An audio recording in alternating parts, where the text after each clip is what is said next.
क्या हाल चाल है, कैसे हो आप लोग। उम्मीद तो यही है कि आप लोग एकदम अच्छे से होंगे और गर्दा गर्दा उड़ा करके आप लोग पढ़ाई कर रहे होंगे। प्यारे बच्चे, आज हिस्ट्री का एक दूसरा चैप्टर, एक बहुत ही जबरदस्त चैप्टर, एक बहुत लाजवाब चैप्टर का शुरुआत आज करने वाले हैं। नाम आप लोग पीछे देख लीजिए, लिखा हुआ है उस चैप्टर का, जिसका नाम है समाजवाद एवं साम्यवाद। चैप्टर का नाम है समाजवाद एवं साम्यवाद। आप लोगों को याद होगा, हम लोग सबसे पहला नंबर चैप्टर पढ़े थे, यूरोप में राष्ट्रवाद का उदय। और वह चैप्टर इतने बेहतरीन तरीके से पढ़ाए थे आप लोगों को कि आप लोगों ने ही कहा था कि सर आज से पहले हिस्ट्री तो बड़ा कठिन लगता था, लेकिन अब हिस्ट्री को हमने बोल दिया है आई लव यू, यानी हिस्ट्री को हमने बोल दिया है कि मैं तुमसे अब प्यार करने लग गया हूं।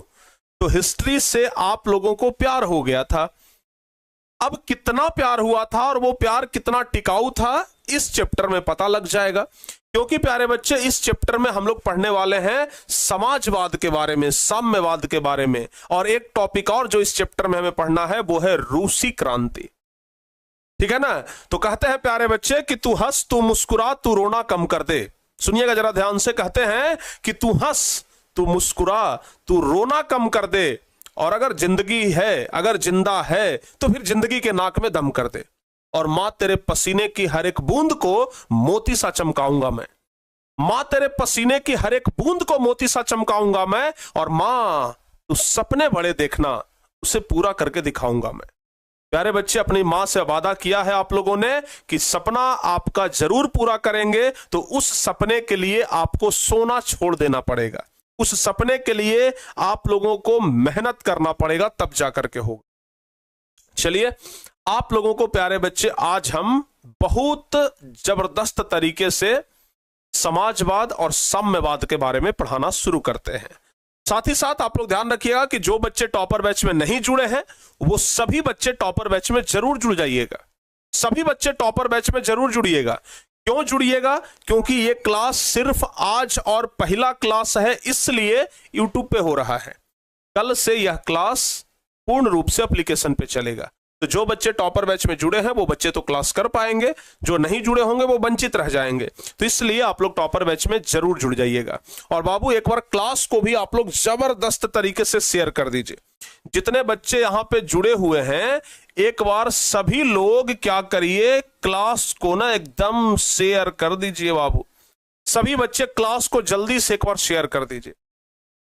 आपके पास जो भी व्हाट्सएप ग्रुप है, जो भी आपके दोस्त हैं, सब लोगों को बुला लीजिए भाई कि आओ जरा, फिर से प्रिंस सर से इतिहास पढ़ने का मौका मिल गया है, तो आ जाओ जल्दी से।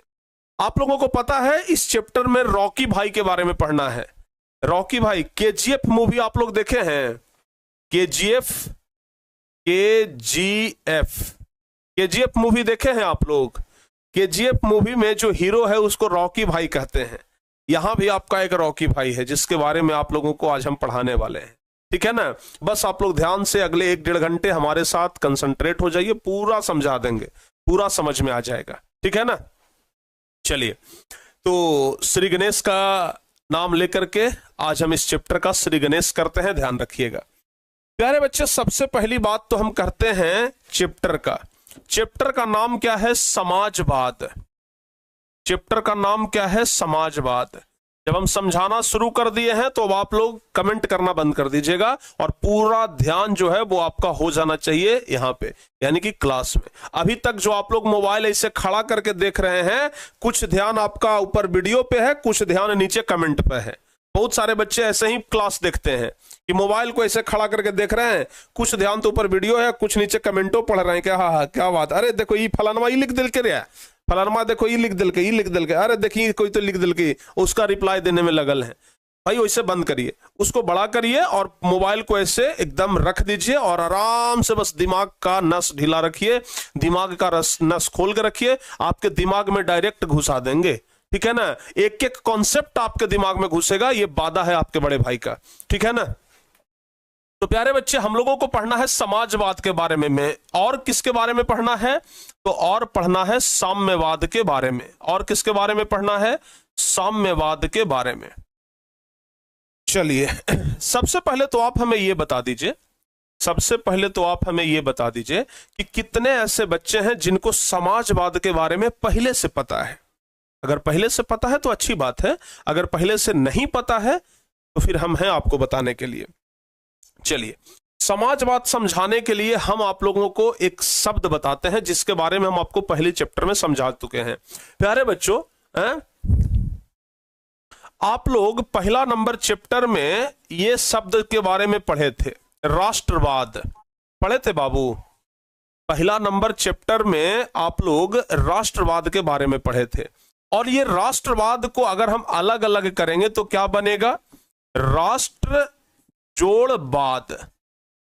बाबू, राष्ट्र मतलब क्या होता है? देश। यानी हम आप लोगों को राष्ट्रवाद का मतलब समझाए थे देश के प्रति समर्पित होना, देश के प्रति भक्ति, देश के प्रति लगाव, देश के प्रति समर्पण ही राष्ट्रवाद कहलाता है। अगर आप देश के प्रति सोच रहे हैं, अगर आपके मन में देश के प्रति भावना है, अगर देश के लोगों के मन में ये देश के लोगों के लिए भावना है, तो उसको हम लोग राष्ट्रवाद कहते थे। यही ना समझाए थे। अब सेम चीज बाबू आप लोग यहां पे समझना, यहां पे राष्ट्र के जगह पे आ गया है समाज, राष्ट्र के जगह पे क्या आ गया है? समाज। बाकी यहां पे वाद तो इसमें भी है, ठीक है ना। यानी कि राष्ट्र के जगह पे सिर्फ समाज आ गया है। तो समाजवाद का मतलब क्या हुआ? देखो बाबू, राष्ट्रवाद कहने का मतलब हुआ देश के बारे में सोचना, तो फिर समाजवाद कहने का मतलब समाज के बारे में सोचना है। राष्ट्रवाद, राष्ट्र मतलब देश, यानी राष्ट्रवाद मतलब राष्ट्र के बारे में यानी कि देश के बारे में सोचना। तो फिर समाजवाद कहने का मतलब, समाजवाद कहने का मतलब समाज के बारे में सोचना। समाजवाद कहने का मतलब समाज के बारे में सोचना। यानी कि समाजवाद जो है वो समाज के हित में काम करती है। समाज में जितने भी लोग होते हैं सब लोगों के बारे में सोचती है, ठीक है ना। ध्यान रखिएगा, समाजवाद सामाजिक समानता में विश्वास करती है। सामाजिक समानता कहने का मतलब क्या हुआ? सामाजिक समानता। ध्यान से सुनिएगा बाबू, हम आपको जो शब्द बता रहे हैं समाजवाद, हम आपको जो शब्द बता रहे हैं समाजवाद, तो समाजवाद कहने का मतलब क्या हुआ? सामाजिक समानता। सामाजिक समानता। बताइए, जो व्यक्ति समाजवादी होगा यानी कि जो समाज के बारे में सोचता होगा वो सामाजिक समानता के बारे में सोचता होगा कि समाज में रहने वाला चाहे अमीर वर्ग हो चाहे समाज में रहने वाला गरीब वर्ग हो, सब लोगों को एक तरह, एक नजर और बराबर नजर से देखें। समझ में आ गया ना बाबू? समाज के बारे में सोचना है, ठीक है ना। तो ध्यान रखिएगा कि समाजवाद कहने का मतलब कि सामाजिक समानता में विश्वास करने वाला विचारधारा, सामाजिक समानता में विश्वास करने वाला, सामाजिक समानता में विश्वास करने वाला, सामाजिक समानता में विश्वास करने वाला विचारधारा, सामाजिक समानता में विश्वास करने वाला विचारधारा। क्लियर हुआ? यानी कि वैसा विचारधारा जो सामाजिक समानता में विश्वास रखता हो, मतलब समाज के सब लोगों को बराबर नजरिए से देखता हो, ठीक है ना। लेकिन एक बात, जो भी सामाजिक चीज होता है उस पर सरकार का अधिकार होता है। आप लोगों को हम इकोनॉमिक्स में पढ़ाए हैं ना, एक समाजवादी एक पूंजीवादी। बताओ बाबू, जैसे आपको हम अर्थव्यवस्था पढ़ा रहे थे तो वहां पे पढ़ाए थे समाजवादी अर्थव्यवस्था, मिश्रित अर्थव्यवस्था और पूंजीवादी अर्थव्यवस्था। जहां पे सरकार का अधिकार होता है वहां पे होता है समाजवादी, जहां पे निजी व्यक्ति का अधिकार होता है उसको कहते हैं पूंजीवादी, और जहां दोनों का मिश्रण हो वहां कहते हैं मिश्रित अर्थव्यवस्था। जैसे भारत में मिश्रित अर्थव्यवस्था है। तो ध्यान रखिएगा, समाजवाद कहने का मतलब होता है सामाजिक समानता में विश्वास करने वाली वह विचारधारा, सामाजिक समानता में विश्वास करने वाली, सामाजिक समानता में विश्वास करने वाली वह विचारधारा, वह विचारधारा, ठीक है ना, जिसमें स्वामित्व का अधिकार, उत्पादन के साधनों पर चाहे जितना भी सामान हो सब पर किसका अधिकार हो? सरकार का अधिकार हो, ठीक है ना। विचारधारा जिसमें उत्पादन के सभी साधनों पर, जिसमें उत्पादन के सभी साधनों पर, उत्पादन के सभी साधनों पर सरकार का स्वामित्व हो। ध्यान रखिएगा, सरकार का स्वामित्व हो, सरकार का स्वामित्व हो, सरकार का स्वामित्व हो, ठीक है ना, उसे उसे समाजवाद कहते हैं, उसे समाजवाद कहते हैं। ये क्या कहते हैं बाबू? समाजवाद कहते हैं। तो अगर आप लोग इतना याद रखते हैं कि समाजवाद कहने का मतलब कि जो सामाजिक समानता पर बल देता हो। क्लियर हुआ? एक बार सभी बच्चे क्लास को लाइक करिए। बहुत सारे बच्चे अभी ऐसे हैं जो क्लास को लाइक नहीं किए हैं, ये अच्छी बात नहीं है, हैं? बताओ बाबू, पहले आप लोग सामाजिक समानता यहां पे दिखाइए। सब लोग पहले क्लास को लाइक करिए, ठीक है? तो समाजवाद का परिभाषा, चूंकि बाबू चैप्टर का नाम है समाजवाद और साम्यवाद, तो सबसे पहले हम लोगों को समाजवाद और साम्यवाद के बारे में जान लेना चाहिए ना, फिर तो उसके बाद हम एक हिस्सा शुरू करेंगे। अभी तो हम आपको थोड़ा चैप्टर के शीर्षक के बारे में बता रहे हैं, उसके बाद तो ऐसा कहानी शुरू करेंगे कि आपको उस कहानी में से निकलने का मन ही नहीं करेगा। बस समाजवाद और साम्यवाद के बारे में एक बार बता लें, उसके बाद किस्सा शुरू करेंगे अपना, और फिर किस्सा शुरू करेंगे, आपको नींद आ जाएगा लेकिन कहानी में मजा खत्म नहीं होगा, ठीक है ना? इतना जबरदस्त कहानी आप लोग को हम बताएंगे, ठीक है? ध्यान रखिएगा। समझ में आ गया? एक हमारे भाई का, कौन है भाई? दाऊद गाजी ब्लॉग। सर कोई भी परिभाषा बहुत लंबा होता है, ये आपको लंबा परिभाषा लग रहा है, तो फिर आप 10वां में मत पढ़िए, चौथा 5वां में नाम लिखा लीजिए, ठीक है ना? फिर आप 10th क्लास से अपना नाम कटवा लीजिए भाई। अगर ये परिभाषा आपको लंबा लग रहा है तो फिर आप बेकार 10वां में पढ़ रहे हैं। जाइए चौथा 5वां में पढ़िए ना, आपको एक एक शब्द का परिभाषा मिल जाएगा, ठीक है ना? क्या बात करते हो भाई, आप लोग अपना स्टैंडर्ड बढ़ाते जा रहे हो और लेवल गिराते जा रहे हो। स्टैंडर्ड हो गया कि हम 10th स्टैंडर्ड में पढ़ते हैं, 10वीं क्लास में पढ़ते हैं, लेकिन परिभाषा का लेवल हमको चाहिए 6ठा क्लास वाला। परिभाषा का लेवल हमको 6ठा क्लास वाला है, दीजिए छोटा छोटा परिभाषा दीजिए। अरे भाई 10वीं क्लास में पहुंच गए हो, 2 बरस के बाद आप लोग इंटर करोगे और उधर 3 बरस के बाद, यानी कि 4-5 साल के बाद आप लोग अब बीपीएससी का तैयारी करने लायक हो जाओगे। और जब बीपीएससी का तैयारी करोगे ना तो 10-10 पन्ना का लिखना पड़ेगा। समझ में आ रहा है ना? एक परिभाषा के ऊपर आपको 4 पन्ना, 5 पन्ना, 10 पन्ना लिखना पड़ेगा, तब समझ में आएगा कि छोटा परिभाषा का क्या महत्व होता है और बड़ा परिभाषा का क्या महत्व होता है। समझ में आ गया ना? ध्यान रखिएगा। समझ में आ गया ना? क्लियर? चलो बाबू, अब जरा समझना, ये तो समाजवाद आप लोग समझ गए कि जो सामाजिक समानता पर बल देता हो, लेकिन अब बात कर लेते हैं थोड़ा सा इसका साम्यवाद का। साम्यवाद क्या कहता है? देखो बाबू, जो समाजवादी व्यक्ति है, समाजवादी व्यक्ति जिसके अंदर समाजवाद की भावना हो, अगर हमारे अंदर लोगों के लिए, समाज के लिए अगर भावना है, अगर मान लिया जाए कि हम समाज का सेवा कर रहे हैं, जैसे मान लिया जाए कि समाज में अगर किसी को दुख है, तकलीफ है, तो हम जाकर के उनको मदद कर दिए, तो हम समाज के लिए काम किए, तो हम समाजवादी व्यक्ति हो जाएंगे। हम कैसे व्यक्ति हो जाएंगे? समाजवादी। आप लोग देखते होंगे कि चुनाव के समय में नेता लोग जब आता है तो कहता है ना कि हम तो समाजवादी हैं। चुनाव के समय में सभी नेता को देखिएगा, एक के बात कहेगा, हम तो समाजवादी हैं, हम तो समाजवादी हैं, मतलब हम समाज के लिए काम करते हैं। तो समाजवादी कहने का मतलब कि हम समाज को एक नजर से देखते हैं, समाज को हम समानता का अधिकार देते हैं, समाज हमारे लिए एक समान है, चाहे कोई भी समाज रहे, ऊंची जाति, नीची जाति, कोई भी धर्म रहे, ठीक है ना? तो समाजवादी कहने का मतलब होता है सामाजिक समानता में विश्वास करने वाली विचारधारा, सामाजिक समानता में विश्वास करने वाली विचारधारा। लेकिन अब प्यारे बच्चों हम बात करते हैं साम्यवाद का। साम्यवाद क्या है? साम्यवाद जो है ना, वो समाजवाद का लेटेस्ट वर्जन है। जैसे मोबाइल देखते हैं, जब पुराना हो जाता है तो उसका नया वर्जन लॉन्च होता है, जिसको कहते हैं एकदम न्यू ब्रांड मतलब न्यू ब्रांड फोन है, कहते हैं ना, एकदम लेटेस्ट, तुरंत लॉन्च हुआ है, ऐसा बोलते हैं ना। तो समाजवाद जहां पे काम नहीं करता है वहां पे साम्यवाद काम करता है। और साम्यवाद को लेकर के आने वाला एक व्यक्ति था जिसका नाम है कार्ल मार्क्स, जिसके बारे में आगे हम आपको चैप्टर में पढ़ाएंगे।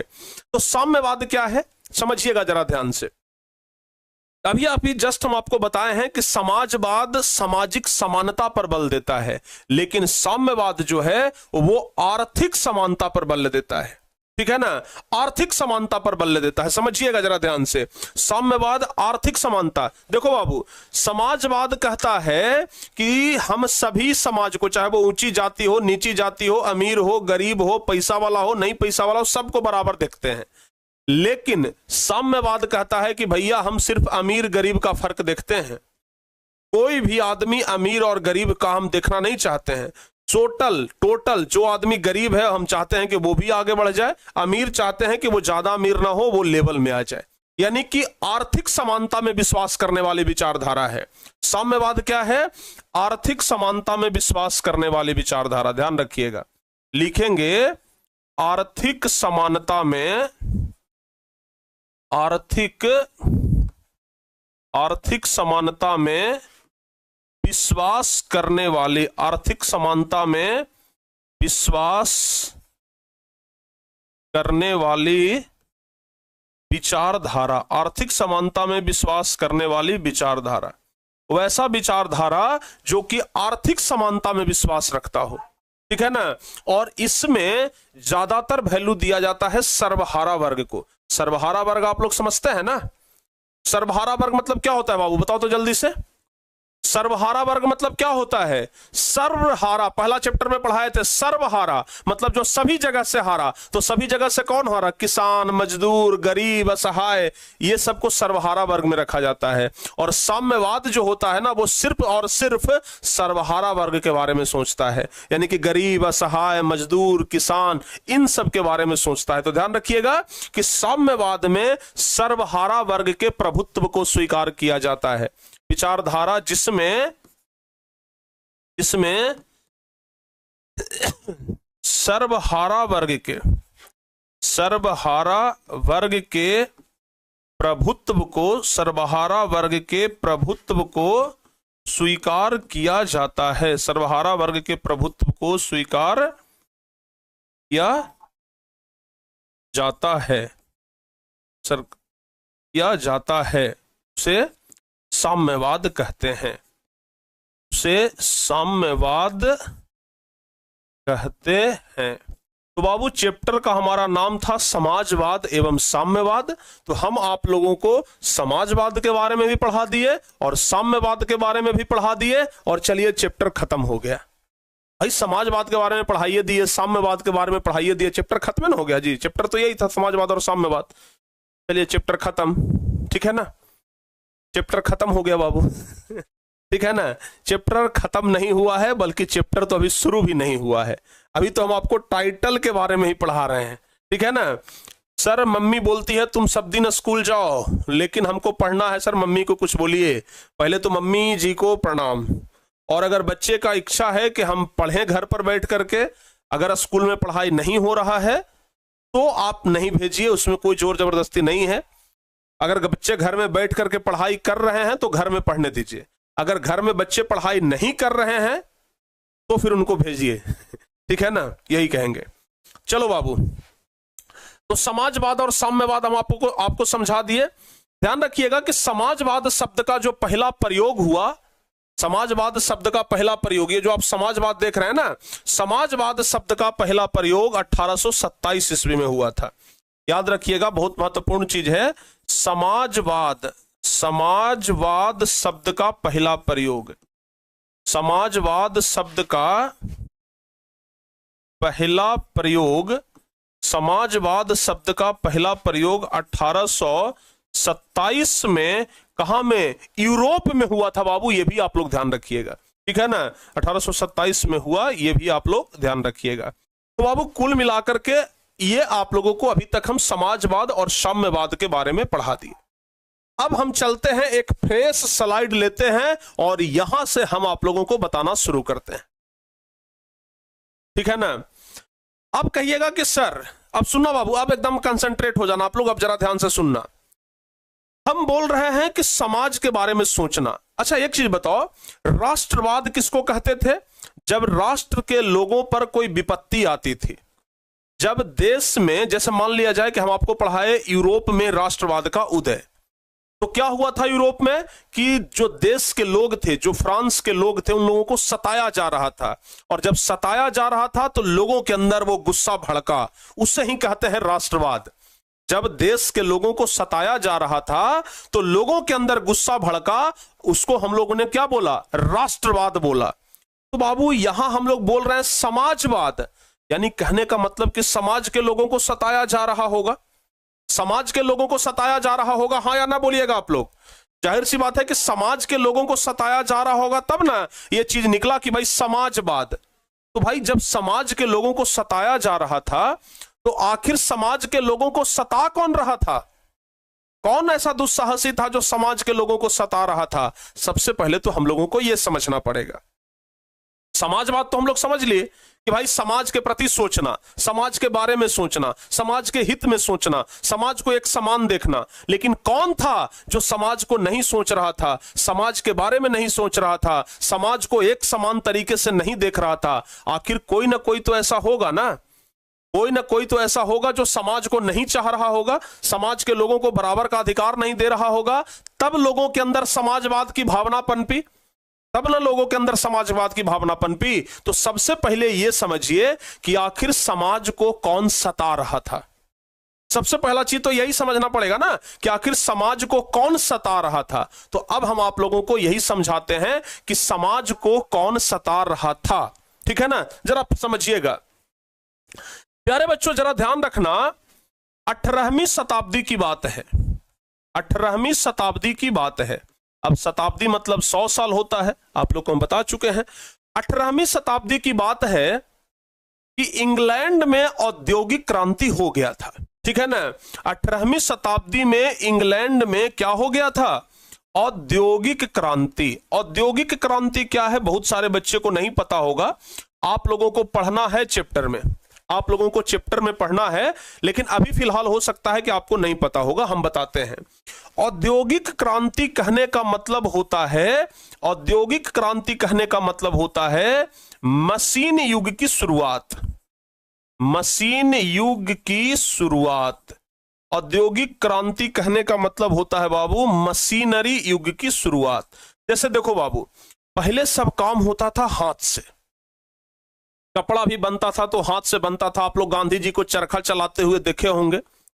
किसी को चिट्ठी लिखना होता था तो पहले चिट्ठी लिखा जाता था, उस चिट्ठी को भेजा जाता था, कबूतर के माध्यम से भी चिट्ठी बहुत बार पहुंचता था। ठीक है ना, पहले खेत का जुताई करना होता था तो भाई बैल को लगा दो और हल लगाओ, दिन भर खेत को जोतते रहो।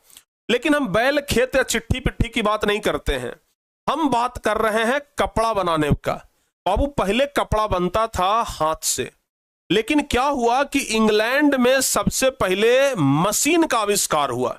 ठीक है ना, इंग्लैंड में सबसे पहले मशीन बन गया। अगर कोई पूछे कि सबसे पहले मशीन कहां बना, अगर कोई पूछे कि सबसे पहले मशीन कहां बना, तो बताइएगा इंग्लैंड में। ठीक है ना, समझ में आ गया बाबू? इंग्लैंड में मशीन का शुरुआत सबसे पहले हुआ, और इंग्लैंड में जो मशीन का आविष्कार हुआ सबसे पहले, पूरे दुनिया में सबसे पहले मशीन कौन बनाया? इंग्लैंड वाला लोग बनाया। और इसलिए जो मशीन का युग आया ना, उसी को बोलते हैं औद्योगिक क्रांति। औद्योगिक क्रांति कोई खून खराबा मारपीट वाला क्रांति नहीं था, मशीनरी युग की शुरुआत। ठीक है ना, यानी कि जो मशीन का शुरुआत हुआ, हाथ के जगह पे जो काम मशीन से होने लग गया, इस क्रांति को ही हम लोग बोलते हैं औद्योगिक क्रांति। औद्योगिक क्रांति समझ में आ गया ना बाबू? औद्योगिक क्रांति समझ में आया ना? औद्योगिक क्रांति सारे बच्चों को समझ में आया? Concept clear? हाथ के जगह मशीन से अब काम होना शुरू हो गया था। फैक्ट्रियों में भी जो बड़े बड़े फैक्ट्री थे, उन सब जगह पर हाथ के जगह अब मशीन से काम होना शुरू हो गया था। तो ध्यान रखिएगा कि 18वीं शताब्दी में इंग्लैंड में मुख्य रूप से औद्योगिक क्रांति कहां हुआ बाबू? ध्यान रखना आप लोग, इंग्लैंड में। सबसे पहले इंग्लैंड में ही औद्योगिक क्रांति हुआ। तो इंग्लैंड में जब मशीन की युग की शुरुआत हुई, तो जो पूंजीपति वर्ग के लोग थे, जिनके पास बहुत ज्यादा रुपया था, मशीन खरीद लिए और अपने फैक्ट्री में मशीन लगा दिए, अपने फैक्ट्री में मशीन लगा दिए। अब होता क्या है कि मशीन लग जाने की वजह से बहुत सारे मजदूर बेचारे बेरोजगार हो गए। अब आप लोग देखते हैं ना कि मशीन आ गया है तो मजदूरों का काम घट गया है।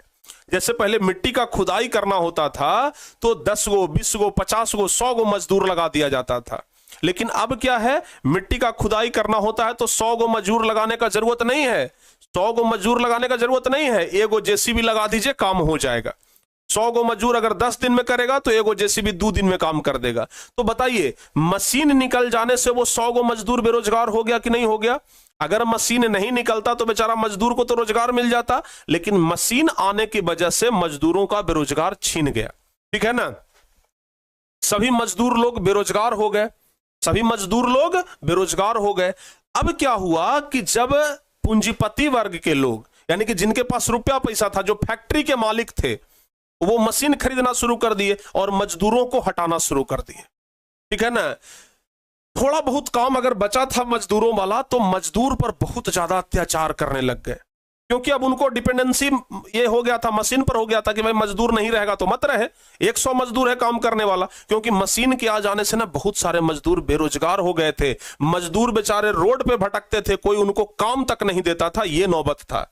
ठीक है ना, इसलिए चूंकि बहुत मजदूर ऐसे ही बेरोजगार घूम रहे थे और मजदूरों का कमी नहीं था, इसलिए फैक्ट्री के मालिक मनमाना करना शुरू कर दिए। 8 घंटा के जगह 10 घंटा काम कराना शुरू कर दिया, 8 घंटा के जगह 14 घंटा काम कराना शुरू कर दिया। जहां वेतन 10,000 मिलता था वहां वेतन सीधे 6,000 देना शुरू कर दिया। यानी कि जो फैक्ट्री के मालिक था ना, उसको यह लगता था कि भाई मजदूर, इतना सारा मजदूर है, एगो जाएगा 10 गो आएगा। ठीक है ना, तो इसलिए वे लोग मजदूरों पर बहुत ज्यादा अत्याचार करना शुरू कर। समझ में आ गया कि नहीं आ गया? तो औद्योगिक क्रांति जब हुआ तो देश का अर्थव्यवस्था बदला। ठीक है ना, अब जो मजदूर लोग थे वो मजदूर लोग क्या करने लग गए, मजदूर लोग ये बेरोजगार हो गए, तो फैक्ट्री के जो मालिक थे, जो फैक्ट्री के मालिक थे, वे मजदूरों पर बहुत ज्यादा अत्याचार करना शुरू कर दिए। महिलाओं से काम करवाते थे, बच्चों से काम करवाते थे, बच्चों को पढ़ने के लिए नहीं भेजवाते थे, बोलते थे क्या करके फैक्ट्री में काम करो। ठीक है ना, बहुत कम पैसा पे काम करवाते थे, ऊपर से बहुत ज्यादा देर तक काम करवाते थे। तबीयत अगर खराब हो जाए तो उसमें भी कोई सुविधा नहीं दिया जाता था। तो इस तरीके से ध्यान रखिएगा कि फैक्ट्री का जो मालिक था, वो जो फैक्ट्री का मालिक हुआ करता था, वो बहुत ज्यादा अत्याचार करना शुरू कर दिया मजदूरों के ऊपर, मजदूरों के ऊपर। ठीक है ना, अब आप लोग बताओ, मजदूर का जीवन एकदम नरक के जैसा हो गया। मजदूर का जीवन एकदम नरक के जैसा हो गया। मजदूरों को कोई अधिकार नहीं था, मजदूर लोग संगठन भी नहीं बना सकते थे कि संगठन बना करके हम आंदोलन करें। ना ना ना, मजदूर लोग बेचारे संगठन भी नहीं बना सकते थे। काम करने से उनको फुर्सत रहेगा तब ना कुछ करेंगे। यहाँ 14 घंटा 20 घंटा काम करवाया जाता था। तो इसलिए मजदूरों का जो जिंदगी था एकदम नरक के समान हो गया था, वध से बदत्तर हो गया था, बहुत बहुत बहुत बहुत खराब हालत हो गया था। ठीक है ना, मजदूरों का जो जीवन था एकदम खराब हो गया था। अब आप लोग बताओ बाबू, अब आप लोगों से हम एक चीज पूछते हैं, अब अगर मजदूर का जीवन खराब हो गया, मजदूरों के ऊपर अत्याचार हो रहा है, तो आंदोलन होगा कि नहीं होगा? बताओ जल्दी से, सिर्फ यस और नो। आंदोलन होगा कि नहीं होगा? आंदोलन होगा ना। जब जब अत्याचार बढ़ा है तब तब आंदोलन हुआ है। आप लोग को पहला चैप्टर में यही ना समझाए थे कि जब जब अत्याचार बढ़ा है तब तब आंदोलन हुआ है। ठीक है, तो प्यारे बच्चे, मजदूरों के ऊपर अत्याचार शुरू हो गया था और इस वजह से ये आंदोलन हुआ। और कैसे आंदोलन हुआ, चलिए आगे बताते हैं। प्यारे बच्चों, जब फैक्ट्री की शुरुआत हुई तो हमारा समाज जो है वो 2 वर्गों में बंट गया। जब औद्योगिक क्रांति के फलस्वरूप, ध्यान से सुनिएगा हम क्या बोल रहे हैं। ठीक है ना, आप लोग बाबू जरा ध्यान से सुनना हम क्या बोल रहे हैं। औद्योगिक क्रांति जब आया, ठीक है ना, औद्योगिक क्रांति जब आया तो औद्योगिक क्रांति के फलस्वरूप, औद्योगिक क्रांति के फलस्वरूप, औद्योगिक क्रांति के फलस्वरूप हमारा समाज 2 हिस्सों में बंट गया। 2 हिस्सों में बंट गया। 2 हिस्सों में बंट गया। औद्योगिक क्रांति के फलस्वरूप क्या हुआ कि हमारा समाज 2 हिस्सों में बंट गया। समझ में आ रहा है ना? जब औद्योगिक क्रांति हुआ तो हमारा समाज 2 हिस्सों में बंट गया। कौन सा 2 हिस्सा बंट गया बाबू, जरा समझिएगा जरा ध्यान से। पहला तो बाबू फैक्ट्री के मालिक, ठीक है ना, एक तो फैक्ट्री के मालिक थे, फैक्ट्री के मालिक, समझ गए, जो कि बहुत ज्यादा अत्याचार कर रहे थे। किसके ऊपर अत्याचार कर रहे थे? तो मजदूर के ऊपर। मजदूर को ही हम लोग बाबू श्रमिक बोलते हैं, ठीक है ना, क्या बोलते हैं? श्रमिक। तो जो फैक्ट्री के मालिक थे उनके पास बहुत ज्यादा पूंजी था, इसलिए इनको पूंजीपति वर्ग कहा गया। क्या कहा गया? पूंजीपति वर्ग कहा गया, ठीक है ना। लेकिन ये जो थे बाबू, ध्यान रखिएगा, पूंजीपति वर्ग, चूंकि ये मजदूरों का शोषण कर रहे थे, इसलिए इनको शोषक वर्ग कहा गया। क्या कहा गया? शोषक वर्ग। और दूसरा तो बेचारा मजदूर थे, श्रमिक थे, ठीक है ना, जो कि फैक्ट्रियों में काम करते थे, और इनको कहा गया मजदूर वर्ग। क्या बोला गया? मजदूर वर्ग या श्रमिक वर्ग। क्या बोला गया? मजदूर वर्ग या श्रमिक वर्ग। बाबू एक बात ध्यान रखिएगा, इनका बहुत ज्यादा शोषण हो रहा था, इसलिए इनको शोषक वर्ग कहा गया। इसलिए इनको क्या कहा गया? शोषक वर्ग कहा गया। तो हमारा समाज दो वर्ग में बंट गया, पूंजीपति वर्ग और श्रमिक वर्ग। हमारा समाज कितने हिस्सों में बंट गया बताओ बाबू? फैक्ट्रियों के मालिक अपना मनमाना करना शुरू कर दिए थे, इसलिए चूंकि औद्योगिक क्रांति आ गया था, मशीन आ गया था। तो आप लोगों से एक सवाल पूछा जाएगा कि औद्योगिक क्रांति के फलस्वरूप हमारा समाज कितने हिस्सों में बंट गया था? जवाब बताइए बाबू। सवाल पूछा जाएगा कि औद्योगिक क्रांति के फलस्वरूप हमारा समाज कितने हिस्सों में बंट गया था? तो याद रखिएगा, औद्योगिक क्रांति के फलस्वरूप हमारा समाज दो हिस्सों में बंट गया था, पूंजीपति वर्ग और श्रमिक वर्ग, ठीक है ना, यानी कि शोषक वर्ग और शोषित वर्ग। समझ में आ गया बाबू? ध्यान रखिएगा। अच्छा, कैसा कैसा अत्याचार करते थे? कैसा कैसा अत्याचार करते थे मजदूरों के ऊपर? फैक्ट्री के, देखिए कभी कभी ना क्वेश्चन भी पूछ देता है, कभी कभी क्वेश्चन भी, पहले भी एक बार क्वेश्चन ये पूछा गया है कि फैक्ट्री के मालिकों ने मजदूरों पर कैसे कैसे अत्याचार किए। आपसे पूछ देगा क्वेश्चन ये वाला, ठीक है ना, कि फैक्ट्री के मालिकों ने, आप कहिएगा कि सर किस चीज का फैक्ट्री होता था? तो कपड़ा का फैक्ट्री। शुरुआत में ना कपड़ा का ही फैक्ट्री ज्यादा होता था, ठीक है ना, ध्यान रखिएगा। तो ध्यान रखिए, क्या गलत है? वो दोनों एक के लिखा गया है, यहां पे कर लीजिएगा शोषित वर्ग। शोषित, ये लोग शोषित थे तो ये हो गया शोषित वर्ग, ठीक है ना। ये एक हो गया शोषक वर्ग और दूसरा शोषित वर्ग।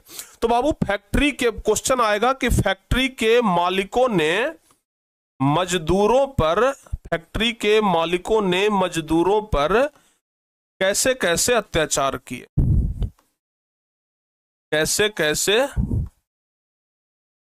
अत्याचार किए? आपसे सवाल पूछा जाएगा कि फैक्ट्रियों के मालिक ने कैसे कैसे अत्याचार किए। जो फैक्ट्री के मालिक थे वे मजदूरों पर कैसे कैसे अत्याचार किए? तो बाबू इसका जवाब क्या बताइएगा? जो फैक्ट्री के मालिक थे वो कैसे कैसे अत्याचार किए थे? तो ध्यान रखिएगा, फैक्ट्री के मालिकों ने मजदूरों पर कैसे कैसे अत्याचार किए, तो हम लोग जवाब लिखेंगे सबसे पहला अत्याचार। प्यारे बच्चों ध्यान रखिएगा, लिखेंगे कि सबसे पहला तो कि मजदूरों को मजदूरी बहुत कम देते थे। मजदूरों को मजदूरी बहुत कम देते थे, मजदूरों को मजदूरी बहुत कम देते थे। पहला तो ये हो गया। दूसरा बाबू ध्यान रखिएगा, काम का घंटा तय नहीं था, जितना देरी मालिक का मन होगा उतना देरी काम करवाएगा, ठीक है ना। काम का घंटा तय नहीं था, तो लिखेंगे काम का घंटा तय नहीं था। काम का घंटा तय नहीं था, समझ में आ गया ना। काम का घंटा तय ही नहीं था कि भाई मजदूर कितना देर काम करेंगे, जितना देर मन में आएगा उतना देर फैक्ट्री का मालिक काम करवाएगा। काम का घंटा तय ही नहीं किया गया था, ध्यान रखिएगा, समय से ज्यादा घंटे काम करवाता था, ठीक है ना, ध्यान रखिएगा। तीसरा चीज प्यारे बच्चों ध्यान रखिएगा, मजदूरों को काम करने के लिए स्थिति बिल्कुल अच्छी नहीं थी, यानी कि वहां पे पूरा वायु प्रदूषण है, पीने के लिए शुद्ध पानी नहीं है, लेकिन मजदूरों को बेचारा मजबूरी में वही सब पानी पीना पड़ता था। तो मजदूरों को काम करने के लिए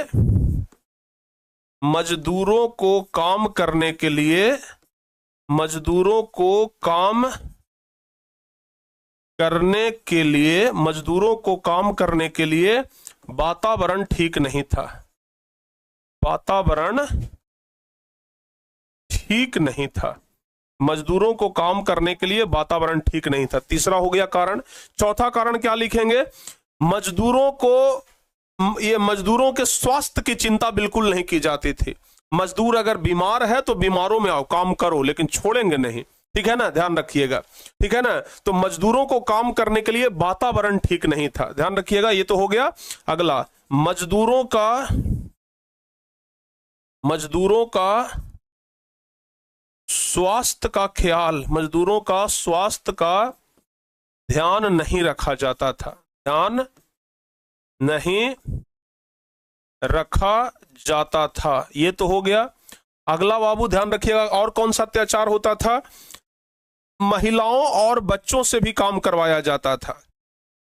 महिलाओं और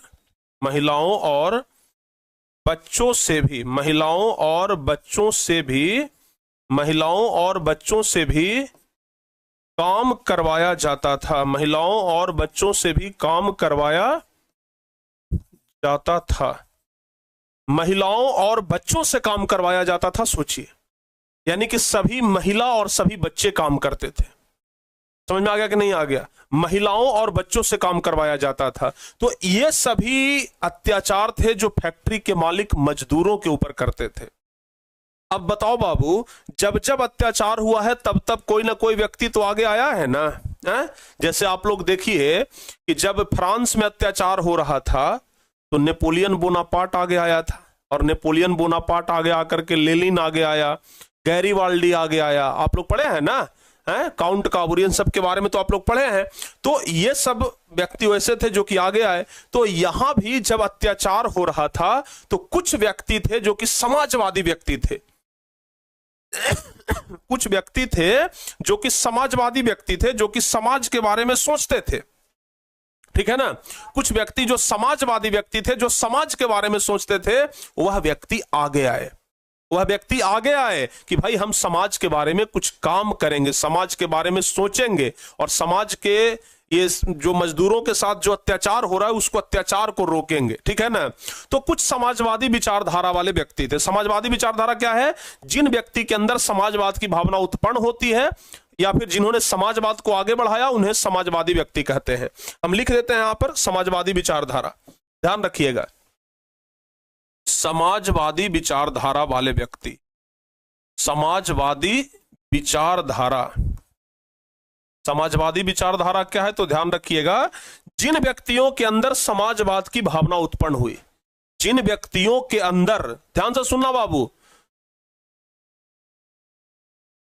आप लोग बहुत ज्यादा कमेंट करते हो, आप लोग ध्यान नहीं देते हो इधर पढ़ाई करने में। थोड़ा सा भाई अगर ध्यान दे दो ना तो आप लोग सब कुछ समझोगे। वही बच्चे ना कमेंट करके फिर कहेंगे कि सर ये क्वेश्चन समझ में नहीं आया, तो याद नहीं होता है सर, इतिहास बहुत भारी लगता है सर, आप लोग यही बोलोगे। जबकि जो बच्चे समझ रहे हैं ना, एकदम खिस्सा की तरह उनको समझ में आ रहा होगा कि भाई औद्योगिक क्रांति हुआ, मशीन का आविष्कार हुआ, फैक्ट्री के मालिक मजदूरों पर अत्याचार करने लग गए, बहुत खराब खराब अत्याचार करते थे, और इसलिए यह आंदोलन हुआ। और फिर उन मजदूरों के बारे में कुछ व्यक्ति सोचे, उन मजदूरों के लिए कुछ काम करना चाहे, वैसे व्यक्ति को समाजवादी विचारधारा वाला व्यक्ति कहा गया। तो समाजवादी विचारधारा वाला व्यक्ति क्या कहेंगे? जिन व्यक्तियों के अंदर समाजवाद की भावना उत्पन्न होती हो, लिखेंगे जिन व्यक्तियों के अंदर, जिन व्यक्तियों के अंदर, जिन व्यक्तियों के अंदर, जिन व्यक्तियों के अंदर समाजवाद की भावना, जिन व्यक्तियों के अंदर समाजवाद की भावना उत्पन्न होती हो, जिन व्यक्तियों के अंदर समाजवाद की भावना उत्पन्न होती हो, ठीक है ना, उत्पन्न होती हो, जो मजदूरों के बारे में सोचते हो, जिन्होंने समाजवाद को आगे बढ़ाया, ध्यान रखिएगा, जिन्होंने समाजवाद को आगे बढ़ाया, जिन्होंने समाजवाद को आगे बढ़ाया, जिन्होंने समाजवाद को आगे बढ़ाया, ध्यान रखिएगा, जिन्होंने समाजवाद को आगे बढ़ाया, कौमा, जो मजदूरों के हित में सोचते थे, जो मजदूरों के हित में सोचते थे, जो मजदूरों के हित में सोचते थे, जो मजदूरों के हित में सोचते थे, उन्हें समाजवादी विचारधारा वाला व्यक्ति कहा गया। उन्हें समाजवादी विचारधारा वाला व्यक्ति कहा गया, या फिर उन्हें समाजवादी विचारधारा कहा जाता है। बस इतने लिख लीजिए, कहा जाता है। तो अब कहिएगा कि सर 2-4 गो आदमी के नाम बताइए ना वैसा जो कि मजदूरों के बारे में सोचे। आप लोग जानते हो हैं? 2-4 गो आदमी का नाम आप लोग जानते हो बाबू, जल्दी से बताइए। तो धार लिखा गया है जी, समाजवादी विचारधारा, ठीक है ना। तो बाबू वैसे कौन कौन से व्यक्ति थे जो कि मजदूरों के बारे में सोच रहे थे? आप लोग बता सकते हैं ना कि आखिर वो इससे कौन कौन से व्यक्ति थे? तो ध्यान रखिएगा बाबू, कुछ व्यक्ति के नाम, ठीक है ना, समाजवादी कुछ व्यक्ति के नाम ध्यान रखिएगा, जिसमें कि बाबू सबसे पहला नाम आया है सेंट साइमन का। सेंट साइमन सबसे पहला व्यक्ति हैं जिनका नाम है सेंट साइमन, ठीक है ना।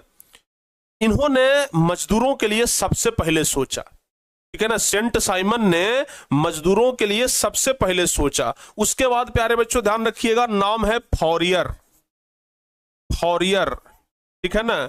और लुई बला, लुई बला, ध्यान रखिएगा, लुई बला और रॉबर्ट ओवेन, रॉबर्ट ओवेन।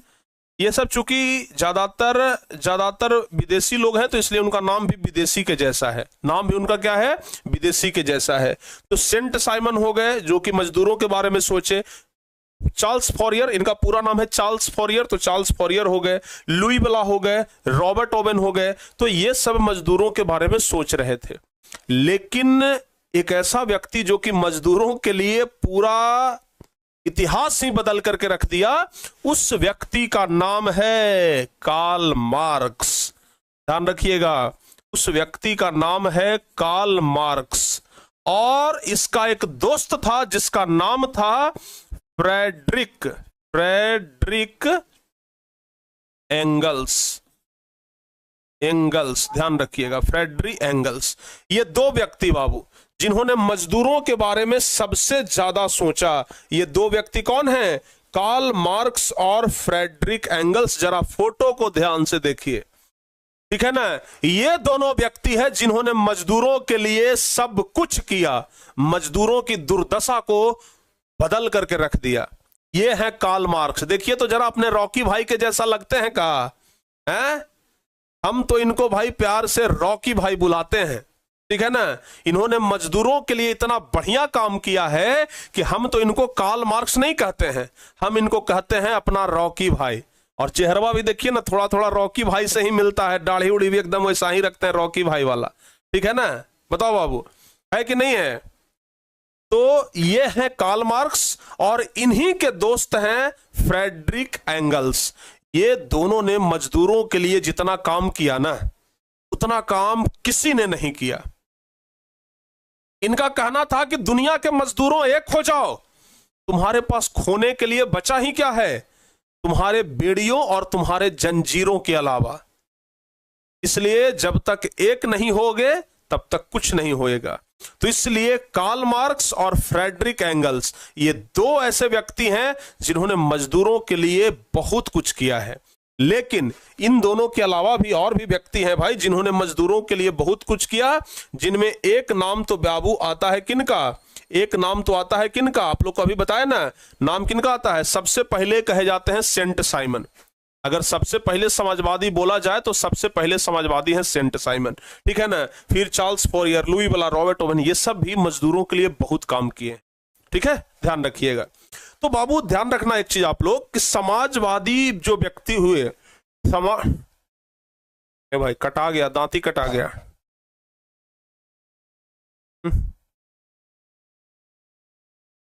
ध्यान से सुनना बाबू, जो समाजवादी व्यक्ति हुए ना, तो समाजवाद को दो भागों में बांटा गया।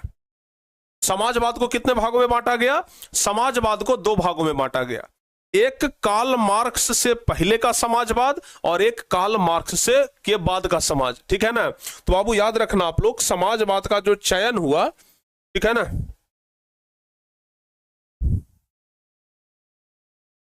ध्यान रखिएगा कि समाजवाद का विभाजन दो प्रकार से किया गया। समाजवाद का विभाजन दो चरणों में किया गया, याद रखिएगा। लिखेंगे समाजवाद का विभाजन, समाजवाद का विभाजन दो चरणों में किया गया।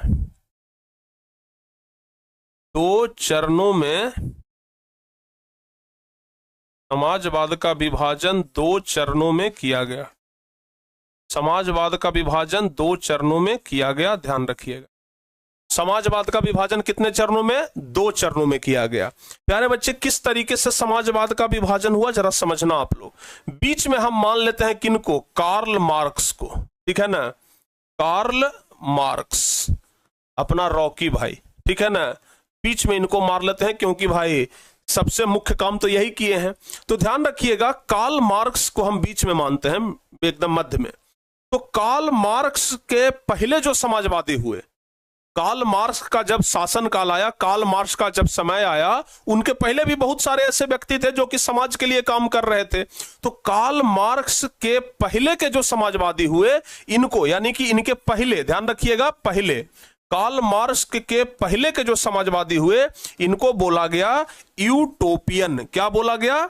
यूटोपियन। ध्यान से सुनना बाबू, यूटोपियन, यूरोपियन मत बोलिएगा, यूटोपियन समाजवाद, यूटोपियन समाजवाद, या फिर इसी को बोला गया बाबू, ध्यान रखिएगा, आरंभिक समाजवाद।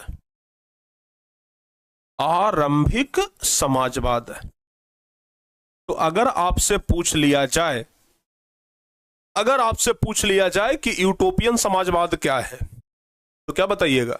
एक लाइन में जवाब देना है कि कार्ल मार्क्स के पहले के समाजवाद को यूटोपियन समाजवाद या आरंभिक समाजवाद कहा जाता है।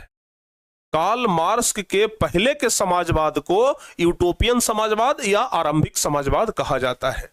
और एक समाजवाद हुआ जो कार्ल मार्क्स के बाद हुआ, ठीक है ना, कार्ल मार्क्स के बाद। तो बाबू ध्यान रखिएगा, कार्ल मार्क्स के बाद, तो कार्ल मार्क्स के बाद जो समाजवाद हुआ, कार्ल मार्क्स के बाद जो, मतलब जो व्यक्ति मजदूरों के लिए काम किए, इन्हें कहा गया वैज्ञानिक समाजवाद।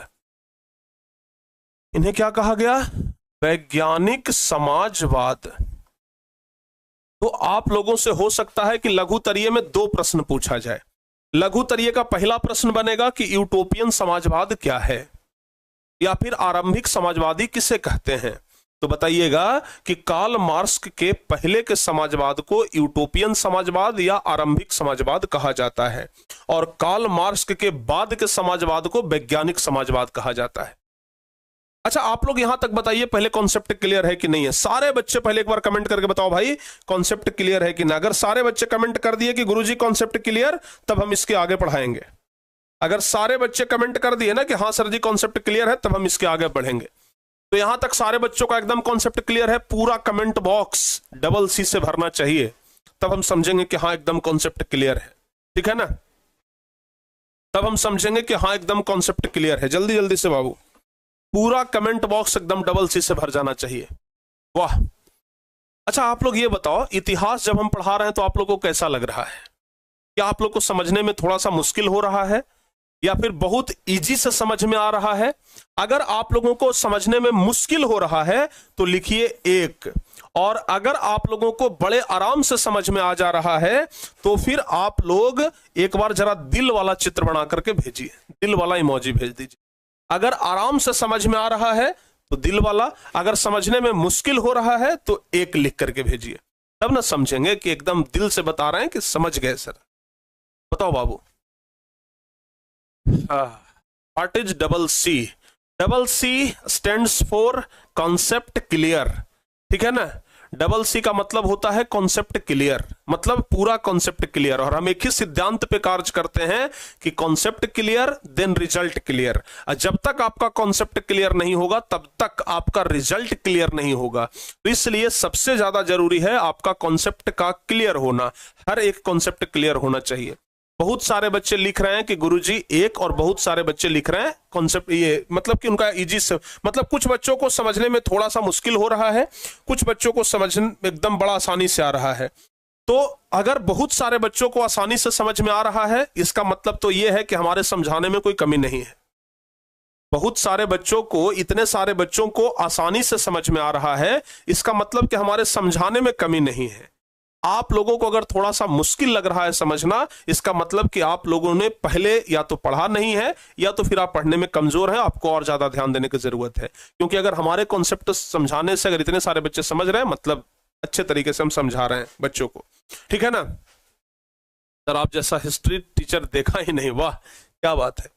चलिए, तो कार्ल मार्क्स के पहले के समाजवाद को आरंभिक समाजवाद कहते हैं और कार्ल मार्क्स के बाद के समाजवाद को वैज्ञानिक समाजवाद कहते हैं, ठीक है ना। तो प्यारे बच्चों, आप एक बात समझिएगा, यहां पर क्वेश्चन हम लिखिए देते हैं, आप लोग को छोड़े का है भाई। जैसे क्वेश्चन हो सकता है कि आ जाए, आरंभिक समाजवाद, आरंभिक समाजवाद क्या है? आरंभिक समाजवाद या यूटोपियन समाजवाद? आरंभिक समाजवाद या यूटोपियन? आरंभिक समाजवाद या यूटोपियन समाजवाद? आरंभिक समाजवाद या यूटोपियन समाजवाद क्या है? बताओ बाबू, आरंभिक समाजवाद या यूटोपियन समाजवाद क्या है? तो इसका जवाब क्या लिखेंगे हम लोग कि कार्ल मार्क्स के पहले के समाजवाद को लिखेंगे कार्ल मार्क्स के पहले के समाजवाद को, कार्ल मार्क्स के पहले के समाजवाद को, कार्ल मार्क्स के पहले के समाजवाद को आरंभिक समाजवाद, आरंभिक समाजवाद या यूटोपियन समाजवाद? आरंभिक समाजवाद या यूटोपियन समाजवाद, आरंभिक समाजवाद या यूटोपियन समाजवाद कहा जाता है, कहा जाता है। और इसी में बाबू एक बात याद रखना आप लोग कि सबसे पहला यूटोपियन समाजवादी कौन था? अच्छा, एक चीज और, बहुत सारे बच्चे हो सकता है कि कंफ्यूज कर जाएं, इसी को प्यारे बच्चे एक और समाजवादी कहा जाता है, स्वप्नदर्शी समाजवादी। आप लोग इसको भी ध्यान ही रखिएगा, ठीक है ना, ये शायद हम भूल गए थे। स्वप्नदर्शी, यूटोपियन समाजवाद या आरंभिक समाजवाद, या इसका एक और नाम है स्वप्नदर्शी समाजवाद। स्वप्नदर्शी, इसी को बाबू कहा जाता है स्वप्नदर्शी समाजवाद, ठीक है ना, स्वप्नदर्शी समाजवाद, ध्यान रखिएगा, ठीक है ना, इसी को स्वप्नदर्शी समाजवाद कहा जाता है। तो यहां पे हम लोग लिख देंगे यूटोपियन समाजवाद कहते हैं, और लिख देंगे बाबू इसे ही स्वप्नदर्शी समाजवाद कहा जाता है। इसे ही स्वप्नदर्शी समाजवाद कहा जाता है, कहा जाता है। और अभी जैसा कि हम आप लोगों को कुछ देर पहले बताए थे कि सबसे पहला यूटोपियन समाजवादी कौन था, सबसे प्रथम यूटोपियन समाजवादी, तो बाबू ध्यान रखिएगा, सबसे प्रथम यूटोपियन समाजवादी, सबसे प्रथम यूटोपियन समाजवादी, सबसे प्रथम यूटोपियन समाजवादी कौन था? याद रखिएगा, सेंट साइमन। सबसे प्रथम यूटोपियन समाजवादी कौन था? सेंट साइमन था, ठीक है ना।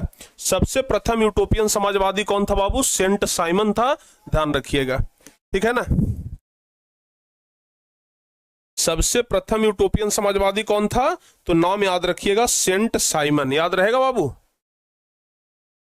यानी कि सबसे पहले अगर मजदूरों के बारे में किसी व्यक्ति ने सोचा तो वो व्यक्ति कौन था? सेंट साइमन था, ध्यान रखिएगा।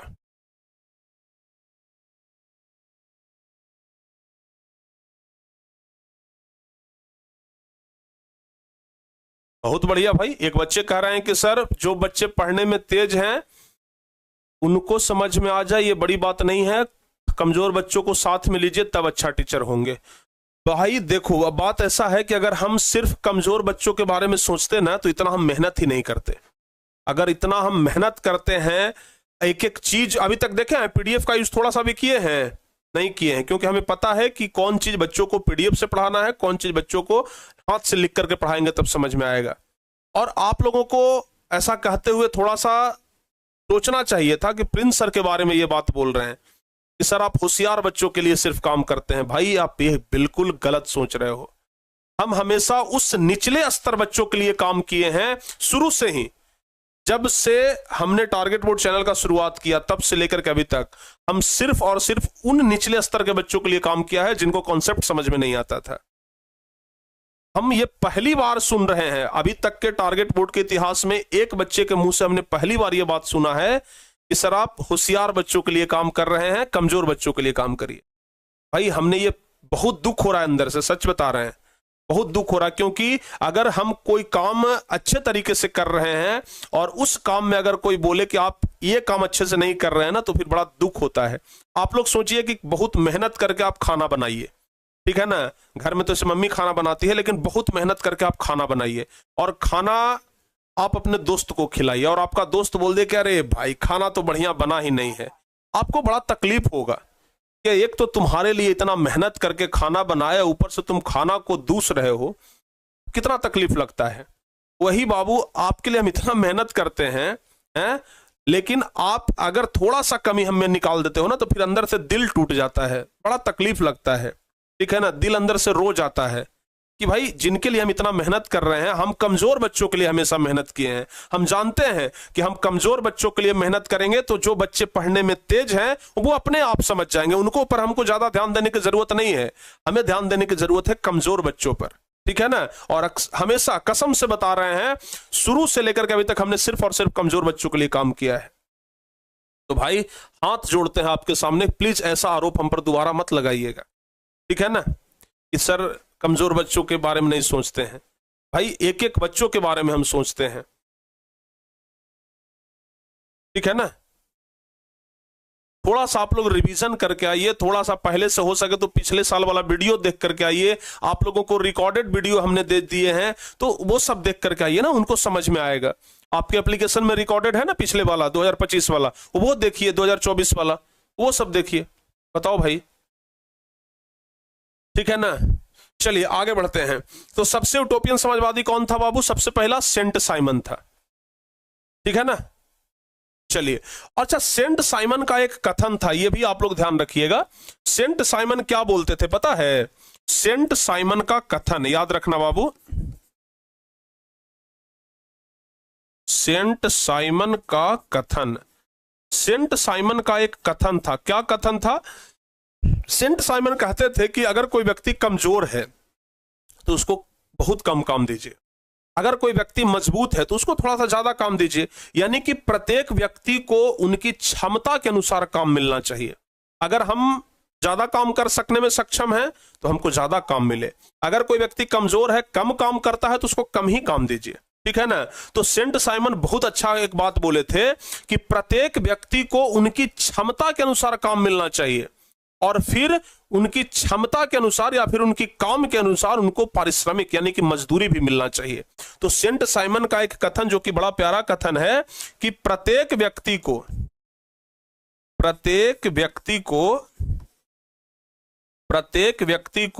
उनकी क्षमता के अनुसार, प्रत्येक व्यक्ति को उनकी क्षमता के अनुसार, प्रत्येक व्यक्ति को उनकी क्षमता के अनुसार कार्य मिले, प्रत्येक व्यक्ति को उनकी क्षमता के अनुसार कार्य मिले और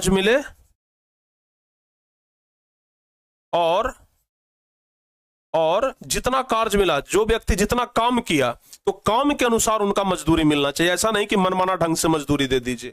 और काम के अनुसार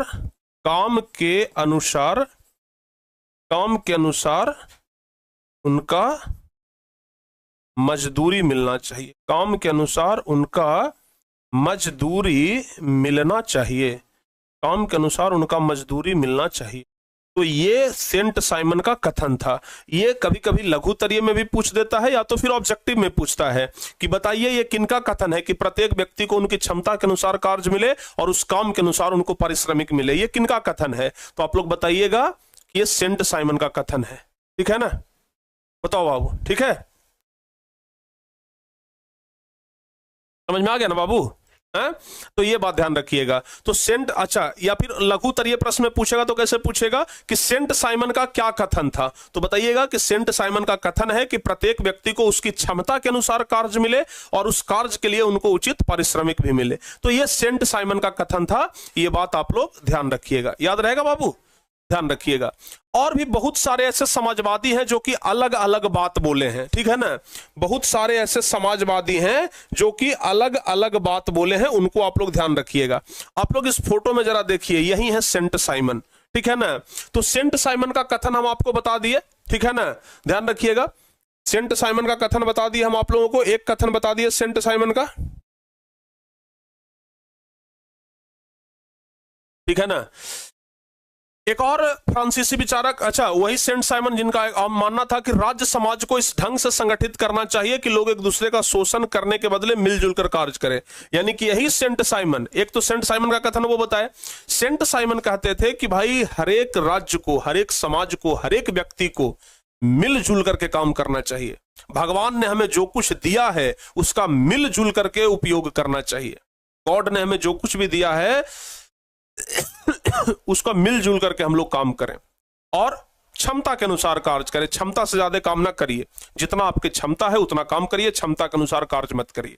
तो ये हो गए सेंट साइमन जिनका कथन था। एक और विचारक हैं चार्ल्स फॉरियर। एक और व्यक्ति कौन है बाबू? चार्ल्स फॉरियर। तो चार्ल्स फॉरियर क्या बोलते थे, हैं? बताओ बाबू जल्दी से।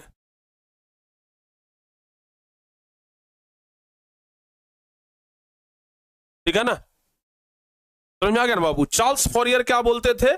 चार्ल्स फॉरियर कहते थे कि यह आधुनिक औद्योगिकवाद का विरोधी, यानी कहते थे कि भाई हम तो पहला चीज को ये जो मशीनरी युग आया है हम इसका विरोध करते हैं, मशीनरी युग का हम सपोर्ट नहीं करते हैं, मशीनरी युग का हम विरोध करते हैं।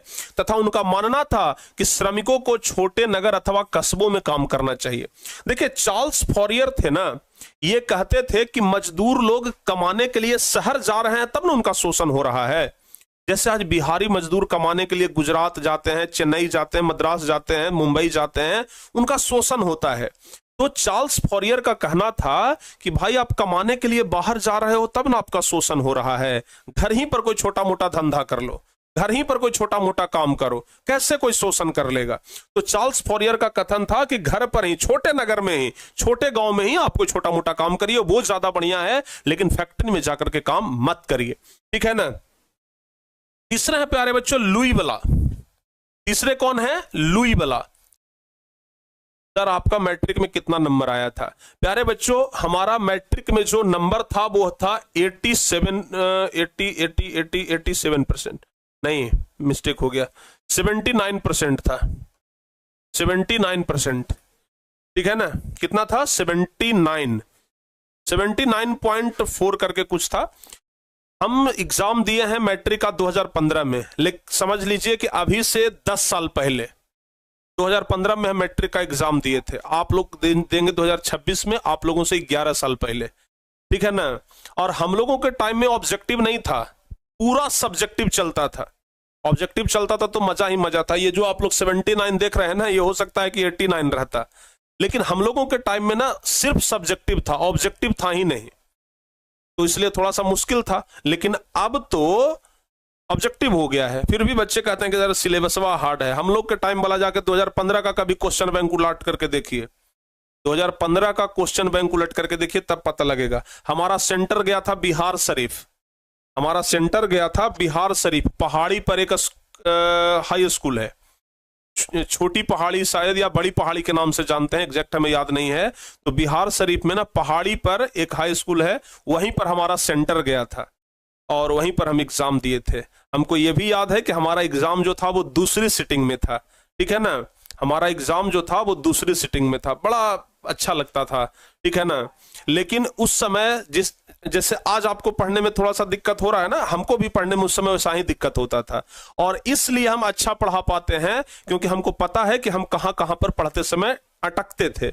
जहां पर अटकते हैं ना उस पर हम थोड़ा बल देकर के पढ़ाते हैं ताकि बच्चों को हम समझा दें, ठीक है। चलिए, तो प्यारे बच्चों आप लोगों को हम बता रहे हैं आगे कि चार्ल्स फॉरियर का क्या कथन था कि भाई कमाने के लिए छोटे छोटे जगह पे काम करिए, बड़े जगह पे मत जाइए। एक और है समाजवादी लुई बला। आपको नाम बताया ना अभी, लुई ब्ला का कहना था कि आर्थिक सुधारों को प्रभावशाली बनाने के लिए पहले राजनीतिक सुधार आवश्यक है। यानी कि आदमी को आर्थिक सुधार में तभी ना लाइएगा जब राजनीतिक सुधार होगा, यानी कि देश सुधरेगा तो देश का आदमी भी सुधर जाएगा। कहने का मतलब यही ना हुआ कि देश सुधरेगा तो देश का आदमी भी सुधर जाएगा। यानी कहने का मतलब हुआ प्यारे बच्चे कि लुई ब्ला कहते थे कि आर्थिक सुधार से पहले राजनीतिक सुधार चाहिए। अब यहां पर क्या है कि ना कि 2-3 क्वेश्चन तो बार बार पूछता है। पहला तो आपसे पूछेगा कि बताइए किनका कथन है, ये रॉबर्ट ओवेन सेंट साइमन का कथन बता दिए, चार्ल्स फोरियर का कथन, लुई ब्ला का कथन, ये सब आप लोग ध्यान रखिएगा, ठीक है ना, ध्यान रखिएगा। समझ में आ रहा है कि नहीं आ रहा है? समझ में आ रहा है ना। एक और समाजवादी व्यक्ति थे जिनका नाम था रॉबर्ट ओवन। क्या नाम था बाबू, ध्यान रखिएगा, रॉबर्ट ओवन। एक और समाजवादी व्यक्ति थे जिनका नाम था रॉबर्ट ओवन। फोटो दिखाते हैं हम आप लोगों को, तब समझ में आएगा। ये है रॉबर्ट ओवन, उद्योगपति थे। उद्योगपति मतलब बिजनेसमैन, जैसे आज के समय में कैसे मुकेश अंबानी है, ठीक है ना, तो उस समय का समझिए कि मुकेश अंबानी थे, ठीक है ना, बड़ा पैसा था इनके पास, लेकिन पैसा जरूर था। सोचिए, कहते हैं ना कि हर एक आदमी एक जैसा नहीं होता है। जहां सभी फैक्ट्री के मालिक मजदूरों का शोषण कर रहे थे, उस समय एक व्यक्ति थे रॉबर्ट ओवन, जो कि पूंजीपति थे, इनके पास बहुत ज्यादा पैसा था, लेकिन फिर जब देखे कि मजदूरों का शोषण हो रहा है, मजदूर लोग फैक्ट्री में काम करते हैं, मजदूरों को पूरा शोषित किया जाता है, तो ये व्यक्ति इंग्लैंड के थे, ठीक है ना, ये व्यक्ति कहां के थे, इंग्लैंड के थे। और इनका मानना था कि जो औद्योगिकीकरण हुआ है, जो मशीन का आविष्कार हुआ है, तो मशीन का आविष्कार हुआ तब जाकर के कारखाना का जन्म हुआ, फैक्ट्री बना। जब मशीन का आविष्कार हुआ तब जाकर के फैक्ट्री बना, और जब फैक्ट्री बना तो मजदूरों का शोषण होने लग गया। तो इनका मानना था कि क्यों ना हम मजदूरों को शोषण से बचाने के लिए अपना एक फैक्ट्री खोल लें, और अपने फैक्ट्री में मजदूरों को काम करवाएंगे और मजदूरों को बढ़िया व्यवस्था देंगे। यानी कि मजदूरों को शोषण से बचाने के लिए रॉबर्ट ओवन साहब जो थे, ये अपना एगो नया फैक्ट्री खोल लिए, अपना एक नया फैक्ट्री खोल लिए, और उसका नाम रख दिए आदर्श कारखाना। समझना बाबू जरा ध्यान से, नया एक फैक्ट्री खोल लिए। कौन? रॉबर्ट ओवन साहब, ठीक है ना, रॉबर्ट ओवन साहब एक आदर्श कारखाना खोले। क्या खोल लिए बाबू? आदर्श कारखाना, आदर्श कारखाना खोल लिए। कौन खोल लिए? तो ध्यान रखिएगा, रॉबर्ट ओवन। इन्होंने कहा कि लाओ ऐसे नहीं होगा, फैक्ट्री खोलते हैं हम अपने फैक्ट्री में मजदूरों को बुलाएंगे, बढ़िया सुविधा देंगे, ठीक है ना, ध्यान रखिएगा। तो रॉबर्ट ओवन साहब क्या किए कि फैक्ट्री खोल लिए और मजदूरों को बहुत बढ़िया बढ़िया सुविधा दिए। क्या क्या सुविधा दिए? तो बाबू सबसे पहला तो कि मजदूरों का मजदूरी बढ़ा दिए।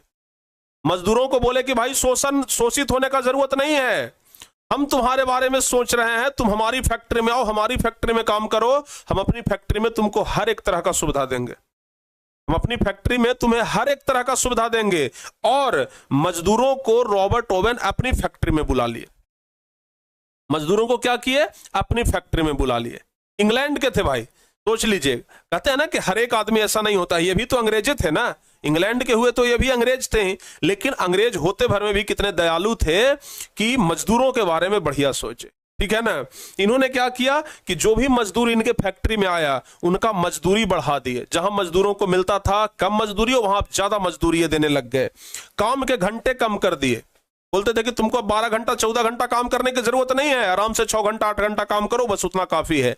यानी कि काम के घंटे कम कर दिए, मजदूरों का मजदूरी बढ़ा दिए और काम के घंटे भी कम कर दिए। यानी कि कम काम और ज्यादा मजदूरी, कम काम और ज्यादा मजदूरी देना शुरू कर दिए, ठीक है ना बाबू, ध्यान रखिएगा। और क्या किए कि मजदूरों के बच्चों को पढ़ाने का व्यवस्था कर दिए। बोले कि भाई बच्चों को अब काम में नहीं लगाओ, बच्चों को पढ़ाई करवाओ, बच्चों को पढ़ने के लिए स्कूल भेजो। तो बच्चों के लिए इन्होंने क्या किया? पढ़ाई का व्यवस्था कर दिया, ठीक है ना, ताकि मजदूर के बच्चे भी पढ़ सके, और रहने खाने और इलाज का भी व्यवस्था किया। यानी कि मजदूरों के रहने का भी व्यवस्था किया, मजदूरों के खाने का भी व्यवस्था किया, और मजदूरों के इलाज का भी व्यवस्था किया। समझ में आया? मजदूरों के रहने, खाने और इलाज, तीनों का व्यवस्था किया। समझ में आ गया कि नहीं आ गया बाबू, बताओ जल्दी से। मजदूरों के रहने, खाने और इलाज तीनों का व्यवस्था किया गया। तो कुल मिलाकर के रॉबर्ट ओवेन जो थे वो मजदूरों के लिए बहुत बढ़िया काम किए। रॉबर्ट ओवेन बढ़िया काम किया कि नहीं किया बाबू, बताओ जल्दी से आप लोग। रॉबर्ट ओवेन मजदूरों के लिए बढ़िया काम किया कि नहीं किए, जल्दी से आप लोग बताइए, हाँ चाहे ना। बढ़िया काम किया ना, अरे वाह क्या बात है। तो बाबू ध्यान रखिएगा, हम आप लोगों को सभी के विचार बता दिए। अब यहां से एक सवाल दीर्घ उत्तरीय में पूछता है, अब हम आपको बता रहे हैं, दीर्घ उत्तरीय में एक सवाल पूछता है कि यूटोपियन समाजवादियों के विचारों का वर्णन करें। तो भाई यूटोपियन समाजवाद के बारे में बता दिए कि कार्ल मार्क्स के पहले के समाजवादियों को यूटोपियन समाजवादी कहा जाता है। और यूटोपियन समाजवादी सबसे पहले कौन थे, सेंट साइमन। और सबका विचार लिखना है तो सेंट साइमन का विचार हम लिख दिए कि प्रत्येक व्यक्ति को उनकी क्षमता के अनुसार कार्य मिले और उनके कार्य के अनुसार उनको पारिश्रमिक मिले। तो ये सेंट साइमन का विचार था। चार्ल्स फॉरियर का क्या विचार था कि आप शहरों में मत जाइए कमाने के लिए, छोटे नगर अथवा छोटे कस्बों में काम करिए। उसके बाद लुई वाला का क्या विचार था कि ये आर्थिक सुधार से पहले राजनीतिक सुधार होना चाहिए। तो इस सबका विचार लिखने के लिए देखिए 2016 में ये क्वेश्चन आया है, इतना बढ़िया से समझा दिए कि क्वेश्चन अगर परीक्षा में आप लोग के परीक्षा में आएगा तो लिखा जाएगा कि नहीं लिखाएगा बाबू, बताओ। आप लोगों के परीक्षा में अगर ये क्वेश्चन आ जाएगा तो लिखा जाएगा कि नहीं लिखा जाएगा, जल्दी से बताइए। लिखा जाएगा ना, लिखा जाएगा ना। चलिए अच्छा, साम्यवाद के बारे में हम आपको बता रहे थे ना, साम्यवाद क्या है, ये क्वेश्चन आपको हम कहां पर बताए थे, कहां पर बताए थे, कहां पे बताए थे, साम्यवाद वाला, साम्यवाद वाला ये बताए थे ना। साम्यवाद क्या है, साम्यवाद क्या है, ये 2024 में आया था बाबू। 2024 परीक्षा में परिभाषा 2 नंबर वाले प्रश्न में पूछा था कि साम्यवाद क्या है, ठीक है ना। 2 नंबर वाले में पूछा है कि साम्यवाद क्या है। साम्यवाद का परिभाषा आप लोगों से 2 नंबर वाले में पूछा जाएगा, ध्यान रखिएगा उसको अच्छे तरीके से।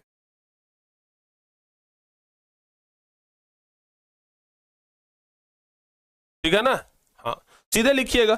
साम्यवाद एक ऐसी विचारधारा है जो कि सर्वहारा वर्ग के प्रभुत्व को स्वीकार करता है। और साम्यवाद का दिन किनको कहा जाता है, साम्यवाद का दिन। इसमें एक चीज और लिख लीजिएगा, हम आपको बता देते हैं, अगर परीक्षा में आ जाए तो इसमें लिख लीजिएगा, साम्यवाद का दिन, साम्यवाद का दिन कार्ल मार्क्स और फ्रेडरिक एंगल्स को कहा जाता है, फ्रेडरिक एंगल्स को कहा जाता है।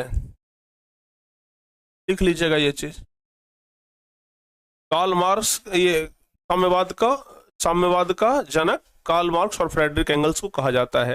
तो प्यारे बच्चे यहां तक आप लोग समझ गए, बताओ जल्दी से। यहां तक सारे बच्चे समझ गए बाबू, हाँ चाहे ना बताइए, जल्दी जल्दी से, जल्दी जल्दी से बताओ बाबू, समझ गए सभी बच्चे। चलिए बहुत बढ़िया। तो अब बाबू हम आज का ना क्लास यहीं तक रहने देते हैं। अगली क्लास में हम आप लोगों को सबसे पहले अब पढ़ाएंगे कार्ल मार्क्स के बारे में। अगली क्लास में जब आएंगे तो सबसे पहले कार्ल मार्क्स का जीवनी पढ़ाएंगे कि कार्ल मार्क्स का जन्म कहाँ हुआ, कैसे कैसे वो मजदूरों के सेवा में आ गए, किस तरीके से मजदूरों के सेवा में आ गए। इनका लव स्टोरी भी बड़ा तगड़ा है, ठीक है ना। ये बचपन में ही एक लड़की से लव कर लिए थे, ठीक है ना, और उसी से शादी भी किए, और शादी करने के बाद मजदूरों के लिए अपनी पत्नी को छोड़ दिए। इनका लव स्टोरी बड़ा तगड़ा है, तो इनके बारे में भी हम आपको पढ़ाएंगे अगली क्लास में। तो अगली क्लास में ना हमारा पूरा फोकस होगा कार्ल मार्क्स के बारे में, कार्ल मार्क्स के बारे में पूरा पढ़ाएंगे। लेकिन प्यारे बच्चे अगला क्लास जो होगा वो एप्लीकेशन पे होगा, तो सारे बच्चे एप्लीकेशन पे शिफ्ट हो जाइएगा। अगला क्लास एप्लीकेशन पे, हाँ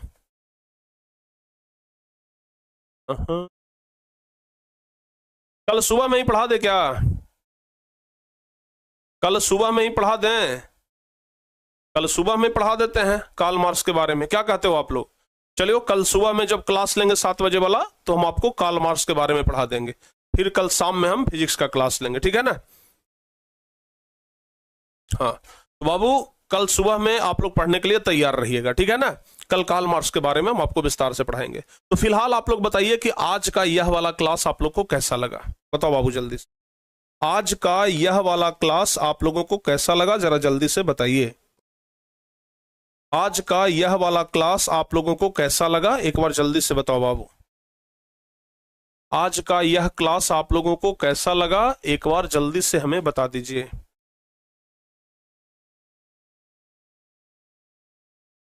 बहुत बढ़िया, अरे वाह, पूरा समझ में आ गया। ये जी बहुत बढ़िया। तो इसके बाद 8:30 बजे से आप लोगों का संस्कृत का क्लास है, तो संस्कृत वाले क्लास में जुड़ जाइएगा। और फिर 9:30 बजे से हिंदी व्याकरण का टेस्ट भी है, तो हिंदी व्याकरण के टेस्ट में भी आप लोगों को जुड़ना है। बाबू सब चीज के लिए आप लोग एक्टिव रहिए। अब आप लोगों को अच्छे तरीके से तैयार होकर के पढ़ाई करनी, ठीक है ना। मिलते हैं प्यारे बच्चे हम आप लोगों से अब 8:30 बजे वाली संस्कृत वाली क्लास में। तो तब तक के लिए जय हिंद, धन्यवाद। हंसते रहिए, मुस्कुराते रहिए, अपना ख्याल रखिए, अपनों का ख्याल रखिए और मन लगा करके पढ़ते। मिलते हैं बाबू 8:30 बजे। धुआं धुआं हो गया, अरे वाह, बोल रहे हैं कि सर जी धुआं धुआं हो गया। बहुत बढ़िया, हम तो धुआं धुआं करना ही चाह रहे थे। तो मिलते हैं, हिस्ट्री जैसा पढ़ा देंगे ना भाई, पूरे बिहार बोर्ड में यूट्यूब पे सर्च कर लेना, इस तरीके का हिस्ट्री तो कोई नहीं पढ़ाएगा, ठीक है ना। इतना तो हम दावे के साथ कह सकते हैं। और हिस्ट्री ही नहीं, कोई भी सब्जेक्ट जितना प्यार से समझा देते हैं ना, इतना समझाने के लिए बहुत मेहनत लगेगा, ठीक है ना भाई। तो अच्छे तरीके से बस आप लोग पढ़ते रहिए, ठीक है। मिलते हैं अगली क्लास में, तब तक के लिए प्यारे बच्चों।